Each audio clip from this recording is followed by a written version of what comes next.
So, ayun po mga kalingap, welcome back again sa ating YouTube channel, Kalingap JJ. Kung bago po kayo, pa-like, pa-share, pa-subscribe po mga kalingap. And on notification bell for more vlogs and updates po. Especially po sa mga vlogs po natin. Siyempre po, ito pong vlog na to, update po to. And siyempre, magpapasalamat din po ako sa inyo pong lahat, sa mga nanonood po sa akin, sa mga sumusuporta po, especially po sa aking vlog kay Ate Pia. And yung bago po natin, si Ryan, huwag po kayong mag-alala, pupuntahan po natin si Kuya Pio. Siguro po after ko lang matapos yung aking errands ko po. Kasi po, mabisita din po ulit ako sa mga bata na yung nursery. So, mamimigay po tayo ng mga school supplies po dun. So, ayun po. Thank you po so much sa inyo po. Ayan, papasalamat po ako dahil po sa mga comments nyo na nakakatuwa pong basahin. Na kino-comment nyo po ako, sobrang na-appreciate ko pong masyado. Malaking tulong po yun sa akin kasi po mas nainggan nyo po ako, mas sisipagan po ako lalo na bumalik-balik po doon kahit sobrang layo. Alam ko po na sobrang hirap na maging punta kayo sa mga pasyente nyo. Yun nga po yung tinatawag na visiting nurse. So, bumibisita sa mga bahay-bahay ng mga pasyente para magbigay ng nursing care, magbigay ng paunang lunas, urgent care na kinakailangan. So, sabi daw dun sa kanila ay naabot daw ng mga $40, $50, ganun. Sabi ko, grabe, ganun pala yung trabaho na ginagawa ko kapag nasa ibang bansa. Ganun pala yung yung halaga. Ganun pala yung reward, kumbaga, kapag ganun yung mo, tungkulin mo or ganun yung posisyon mo. Pero para sa akin mga kalingap, hindi ako naghahangad ng hindi ba ako naghahangad ng malaking bagay. Hindi ba ako naghahangad ng magandang reward or ng financial reward, guys. Hindi pa ako hindi ako naghahangad ng ganun. Ang gusto ko lang po talaga ay makita pong nakangiti ang aking mga pasyente, mga client, guys. Makita ko silang nakangiti, naiibsan yung sakit nila na nararamdaman sa kabila ng lahat ng mga nararanasan nila.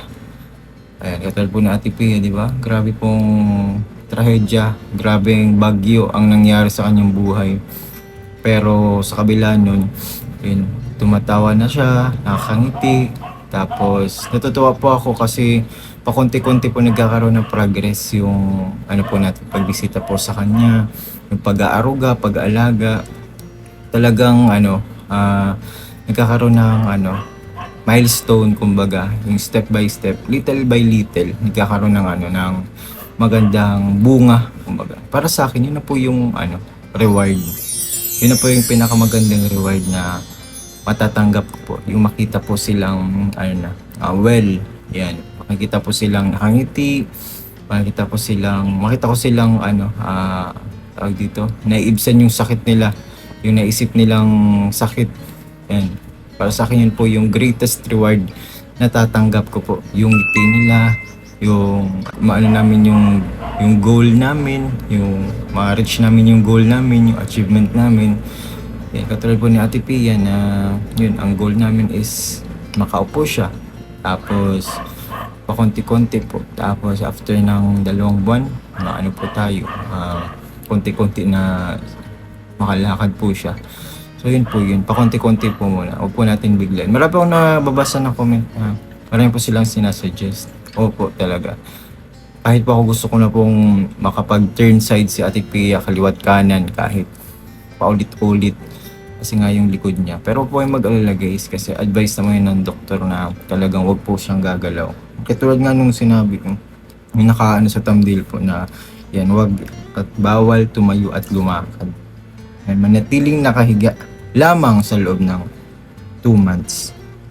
Yun, talagang advice sa kanya ng doktor, yung nag-opera po sa kanya. So, yun po yung susundin natin, mga kalingap. Alam ko po na maraming gusto na talagang sa Ate Pia, makaupo, tapos mag-turn side. Yan, turn side. Tapos magkaroon ng DVT, yun nga, sa paa. Di pa po kasi pwede. Ay, kaya po, pumupunta po ako dun para po i-check. So, pumupunta po ako dun. Siguro, pinakamarami na 4 na beses sa isang linggo or 3, ganun. Kasi, syempre, mahirap din po kasi yung biyahe dun. Tapos, mag-isa lang ako. So, yung mga nakakasama ko, may mga pasok na. Kaya, yun. Huwag po kayong mag-alala, kaya ko naman mag-isa. Kaso nga lang po, ang madala ko ay konti lang. Hindi po yung paramihan. Kasi ang service naman natin ay motor. Tapos, natanggal na ang tahi natin. Natanggal na yung tahi ni Ate Pia after ng 10 days sa healthcare. So, hindi ko na pinapunta dun sa Ate Pia sa health center. Sobrang layo. Tagtag po yun sa kanya. Sobrang hirap. Kaya po, thank you sa aking kaibigan na nagtatrabaho din sa provincial hospital dito sa aming probinsya. Binigyan tayo ng Pantanggal. Thank you so much. And yun nga po, huwag po kayong mag-alala sa ano po natin Pia dahil po may follow-up naman po siya after 1 month. So yun po ay sa July 7. Huwag po kayong mag-alala, andun po tayo para gumabay po sa kanya at mag-assist sa kanya, makinig sa payo ng doktor. So follow-up na po ay July 7, 2026. Alas 6 ng umaga. So, biruin niyo po yun. Alas 6 ng umaga. So, paano kaya tayo nito? Pero pwede naman po yun. Paano natin? Agahan natin. Alas 6 kasi kailangan makapunta siya dun agad ng maaga. Opo. Kasi ano siya, OPD, outpatient, na alam naman po natin kapag OPD ay maraming tao, maraming pila. So, ayun po. Sa mga nagtatanong about kay Ate Pia yan.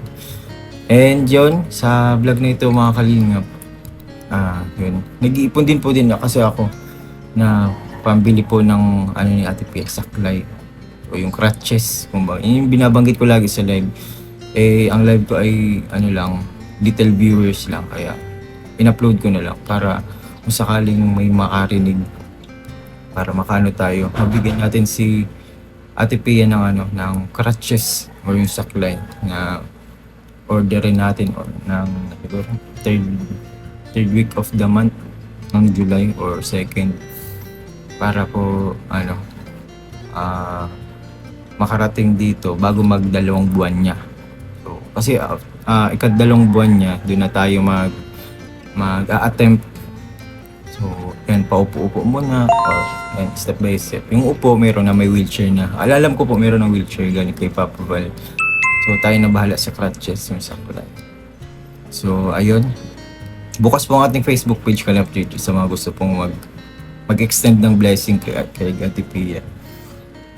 And yun din po. Thank you po so much sa inyo sa pag-appreciate talaga ng aking pong ginagawa, aking vlog.